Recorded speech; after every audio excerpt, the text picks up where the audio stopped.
নবী পাক সাল্লাল্লাহু আলাইহি সাল্লামকে তার প্রিয় সাহাবীরা আরজ করলেন, হে আল্লাহর হাবিব, নবুয়তের সিলসিলা তো শেষ, আপনাকে দিয়েই শেষ, আপনি খাতিমুন নবিয়্যিন। আল্লাহ তাআলা আপনাকে যে সম্মান দিলেন, যে ভালোবাসা উপহার দিলেন, আপনাকে তুলে নিয়ে যে মেরাজ করলেন, কথা বললেন, আমাদের কি এটা নসিবে হবে? রাসূল করিম সাল্লাল্লাহু আলাইহি সাল্লাম বললেন, আমি একবারের বিনিময়ে আল্লাহ তাআলার কাছ থেকে প্রতিদিন 5 বার তোমাদের মেরাজের সুসংবাদ নিয়ে এসেছি। তোমরা যখন সালাতে দাঁড়াবা, তোমরা ধরে নিও যে তোমরা প্রভুর সাথে কথা বলতেছো, তোমরা তোমাদের প্রভুকে নিজ চোখে দেখছো।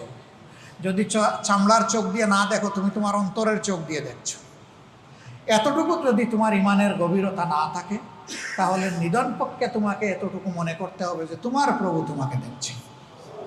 তোমার সমস্ত নড়াছড়া, তোমার সমস্ত বলা কোয়া, তোমার সমস্ত আরাধনা, সব কিছু তোমার প্রভু শুনছেন এবং দেখছেন। হুয়া সামিউন বাসীর।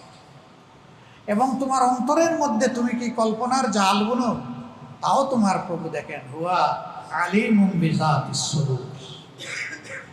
তিনি অন্তরের খবরের মালিক। সব ইলিম কেবল আল্লাহ তাআলার আছে।